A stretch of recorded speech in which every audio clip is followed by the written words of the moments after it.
right. Well, we have a lunar eclipse coming. Now, you guys are going to get a little upset with me because I'm actually going to remove a lot of the fear around myths out there. But what's true and what's not true about this eclipse? What should you be concerned about? I'm going to tell you exactly because there are a lot of scary claims being made about this eclipse. And let's go through them one by one and see what actually holds up. So, question is the eclipse dangerous? Will it trigger earthquakes? Is it connected to solar activity? Is the Earth's magnetic field going to shift?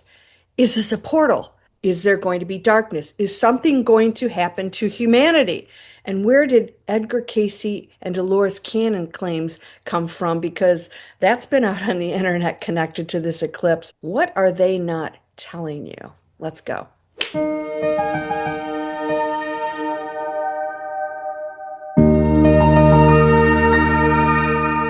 Welcome to Landria Onkka on YouTube. I'm here to help you break through fear, and I'm going to help you do that by presenting the fear-based stories and beliefs and patterns out there so that you can see them for exactly what they are.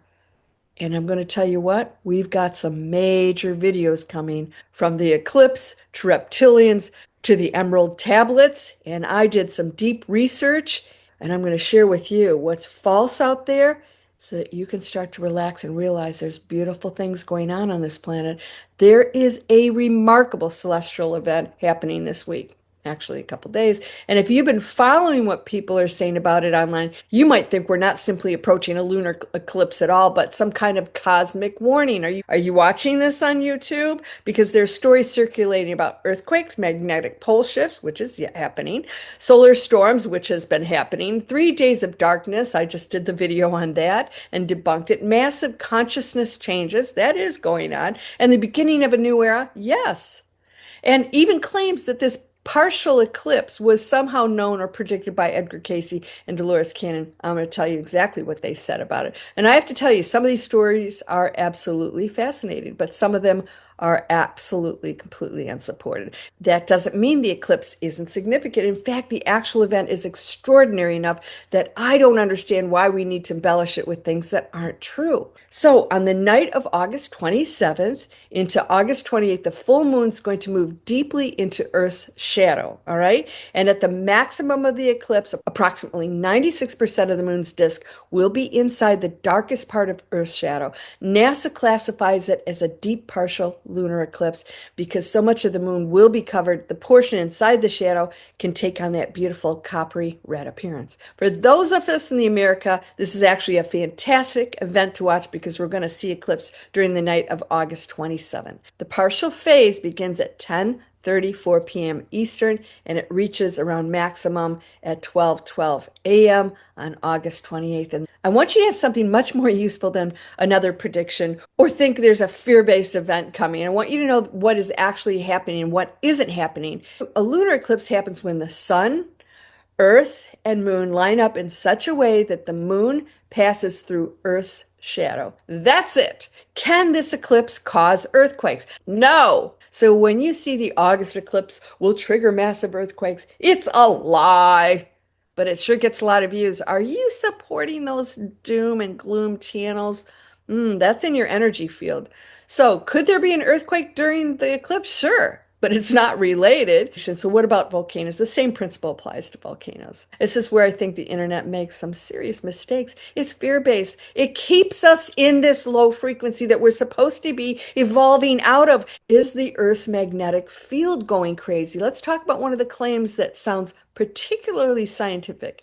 You've probably seen headlines about the Earth's magnetic poles moving. They are, and they're actually speeding up according to NASA. The magnetic field weakening, solar activity increasing, and the possibility of some kind of magnetic catastrophe. There are genuine things happening here. Earth's magnetic field is dynamic. The magnetic poles move. The sun goes through cycles of activity. Solar storms can interact with Earth's magnetosphere and produce measurable effects. That's all real. But none of that means this lunar eclipse is going to cause the Earth's magnetic field to collapse. The eclipse itself is simply the moon moving through Earth's shadow. What about solar flares? So this one deserves a little more attention because the sun really has been active. We're coming through a period of elevated solar activity, and we've experienced significant solar flares and geomagnetic storms. And I've actually experienced this. Are your computers acting a little wacko? It was, I thought it was me, and I found out all my colleagues were going, hey, now what's going on? Yeah, so it can affect computers, cell phones, all kinds of things, but definitely not related to the eclipse. A solar flare doesn't become more dangerous simply because there happens to be a lunar eclipse. And there never has been that the August 27th and 28th lunar eclipse is going to act as some kind of trigger that suddenly amplifies solar activity. You're going to love my upcoming videos. I'm going to take stuff that people, millions of people believe, and show you that it has no substance whatsoever, yet this stuff is out there all over the internet. Let's talk about the 3 days of darkness. I just did this video. It was completely debunked. 3 days of darkness is a prediction. It's been around various religious, prophetic traditions for a very long time, and it periodically comes roaring back whenever anything dramatic happens in the sky. But the August lunar eclipse doesn't produce 3 days of darkness. In fact, I couldn't find anything, and if you watch that video, that showed that anything produces 3 days of darkness, nor was it ever mentioned in anything in relation to the future events or present events here. Some of the scary interpretations simply stop making sense, and we are going into consciousness, and these myths and all these things that we've been told we're studying or so-and-so predicted, you're going to find that they have all been illusions created keeping us in fear, even the spiritual stuff. All right. We're going to go through all of it. I'm going to prove to you where some of these stories. Watch my next video. We're going to talk about reptilians. This is going to blow your mind. So is the eclipse a portal? Now we're leaving the scientific claims and moving into spiritual interpretation. I want to make an important distinction here. There's nothing wrong with viewing an eclipse as spiritually meaningful. Nothing. Human beings have been doing that for thousands of years. And if you believe that celestial events provide opportunities for reflection, meditation, or symbolic transformation, an eclipse can be a beautiful occasion for that. This is something we should look forward to. This is a beautiful event. We are connected to all of these celestial beings, okay? There's a big difference between saying I personally experienced this eclipse as a powerful spiritual symbol and saying the eclipse is physically opening a portal that will alter human consciousness. There is no evidence of that at all. None. And there are a lot of spiritual people out there and teachers that make crap up. You can absolutely have a spiritual experience while watching an eclipse, and I hope you do this time. It doesn't physically change the structure of human consciousness. You can connect to things, but there's no portal opening. A portal can open at any moment, at any time, for reasons unknown. Let's bring in Dolores Cannon, because I saw videos out there connecting her to this eclipse, and I thought, that can't be true. I've never heard this. I've read her books. Cannon's ideas about the New Earth are relevant because she spoke extensively about humanity moving through a major shift in consciousness. But I think there's a tendency to turn that concept into something much more literal and frightening than what she actually described. And you've seen my videos. A lot of them give dates, October, April, whatever. And I always debunk it and say, nobody can predict a date. And Edgar Cayce and Dolores Cannon stated that, as did many other seers, said, no one will know the date, even Chris Bledsoe, whose lady who comes and talks to him on occasion. If you don't know the story, I suggest you look it up. Never gave a date either. The New Earth in Cannon's work is fundamentally connected to consciousness, spiritual development, and a different way of experiencing reality. And I have not found evidence that Cannon, and I looked through, I did a research through every single one of her books. She never specifically predicted August 2026 lunar eclipse. That would be the moment when the New Earth physically arrives. In fact, it's never mentioned at all, including the lunar eclipse or anything that's connected to it. There's a very different claim from saying that she believed humanity was moving through a larger spiritual transition and that this event is somehow going to cause it. You and I cause it. And we cause the events. There's Edgar Cayce. The same thing happens with Edgar Cayce. I went through everything. He absolutely talked about earth changes, and I'm not going to pretend otherwise. We know this. His readings include earthquakes, geological changes, pole shift. This is why his name's so frequently pulled into discussions about future catastrophes, because it's happening more and more, right? But it is a direct correlation in relation to us in our lower frequencies, and he says that. But the fact that Cayce talked about earth changes doesn't mean he predicted every future astronomical event that people later associate with the readings. And that's important here because I haven't found a documentation Cayce reading that says that August 2026 lunar eclipse will trigger a catastrophic Earth event. There's nothing in there. at all about this. So if someone uses Cayce's name to make that claim, the responsible thing is to separate the documented material from the modern interpretation or just made up crap. And once you do that, the eclipse becomes much less frightening. So what actually is significant about this eclipse? Here's where I think we can make it much more interesting than simply saying, don't worry, because I don't think the eclipse is insignificant. It actually is an extraordinary event. We're watching nearly the entire visible moon pass through Earth's darkest shadow, and we're able to predict the timing of that event with extraordinary precision. NASA's calculations put the maximum eclipse at about 4:13 UTC on August 28th, with 96.3% of the moon's disk inside the umbra. The entire partial eclipse lasts several hours. And there's another fascinating detail. This eclipse belongs to Saros 138. That means it's not an isolated event. Eclipses occur in repeating cycles, and the previous eclipse in this particular Saros series occurred on August 16th, 2008.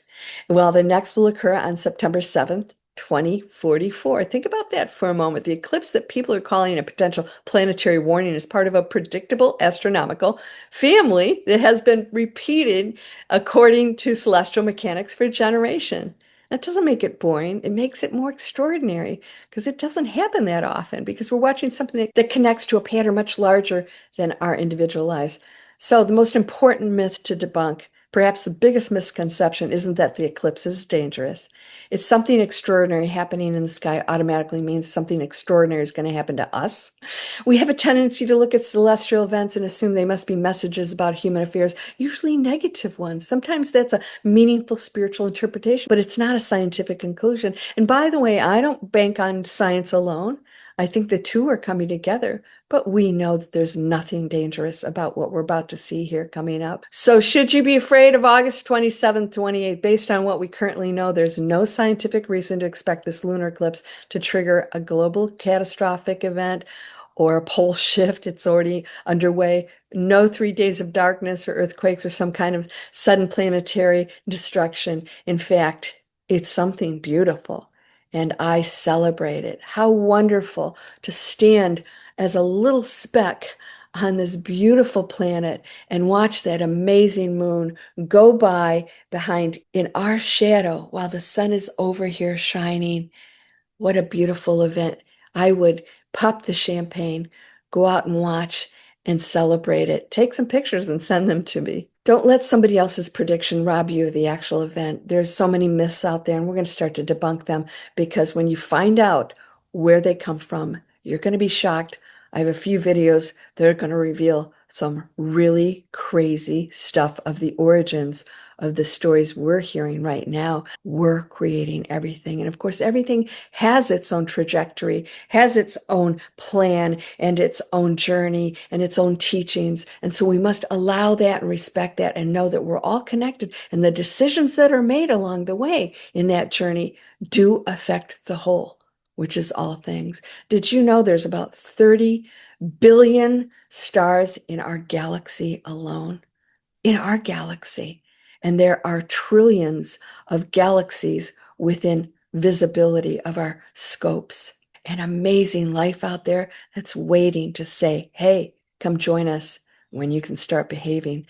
So let's go out of fear. Stop making up the stories or believing them. And if you believe there's one person that predicts everything, then you are limiting yourself.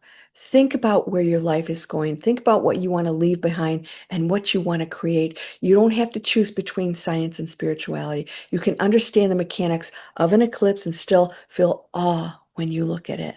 And what I don't think we need is the manufactured certainty that something terrible is about to happen simply because the moon is about to pass through Earth's shadow. And the people that believe that out there are creating that energy field, and that's what's going to keep us in density, stupidity in some instances, ignorance, and going in a direction we don't want to in the basement. Look at everything for exactly what it is and step out of that fear because everything is you and you are it. What's there to fear? If you're fearing it, you're fearing Source because Source is all things. Are you ready to step into some amazing revelations that I'm going to reveal? I'm doing more research, not just of the predictions, but where they're coming from and all of the stories around these predictions that I'm finding out are mind-blowingly made up. And I can show you documentation that proves the source of some of the things that you might be believing right now. I think you're going to be shocked. I was. Stay tuned for Friday when I talk about where did the reptilians come from? Are they here? Are they below ground? Who and what are they? And what kind of power do they have here? Oh, there's a lot. And it's not going to be just science, of course. I'm going to talk about spirituality, including some comments by Dolores Cannon and Edgar Cayce, but we're going to talk about what they really said. And then you can make up your own mind. Take a look at my book. It is totally fearless, and it's helping you to break through fear to recognize what you really are. And when you realize it, and it's not a long read, but it's powerful and it tells you you're walking around with everything right now. Everything else is illusion and made up. And whatever you attach to, you render. What does render mean? Everything exists right now. All you have to do is focus on something that already exists. That's called rendering. You're not creating it. You're focused on it. You render it, meaning you bring that reality, existing reality, into your life. So there's nothing you can't change in your life right now. There is no future this planet's going to experience that we don't have control over. No, no future. And you can blame other people or the governments or corporations all you want. And the truth is, they don't have power over you. None of them do. We have to support them in order for them to control anything that's going on here that we don't want. So the question is, instead of complaining, what are you doing? What action are you taking? You must live the new earth in order to experience it. This is in the Bible. I am that. I am. Know it is done and live that. Live it right now. So look around at your life and ask yourself if you're truly making decisions that would be acceptable in a new, beautiful world of love and compassion. Go down into my description for a free webinar, The Breakthrough Fear. There's a couple free webinars down there. Help you move past fears. And I have the Conscious Creators Vault. I dug into my teachings for the last 10 years and I created a monthly membership. And you can sign up and get my really high-end training for a very small fee per month. You're going to get the extensive training that has had 5-star reviews for years. Down in the description are also amazing companies doing the right things. No plastic, no toxins, and no animal testing. So if you want to check those out, I have discounts for you, including Bite toothpaste that does not have toxins nor comes in a tube. Stop using the tubes. Come on, peeps. You are whole and perfect, strong and powerful, loving, harmonious, and happy. I can't wait for Friday's video. See you there. Namaste.